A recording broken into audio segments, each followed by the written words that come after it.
nagpakilala kay Gutesa? Sino ba ang naglabas kay Gutesa?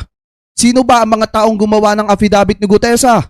Eh di ba etong sina Mike Defensor mga kababayan at saka sina Rodante Marcoleta, yang mga yan mga kababayan, ang dapat tinatanong kung nasa saan si Gutesa. Kasi kung meron man pong may kakayanan na itago si Gutesa, hindi po siguro naman yung mga taong binabato niya ng putik kung hindi yung mga taong nasa sa likod nitong si Gutesa.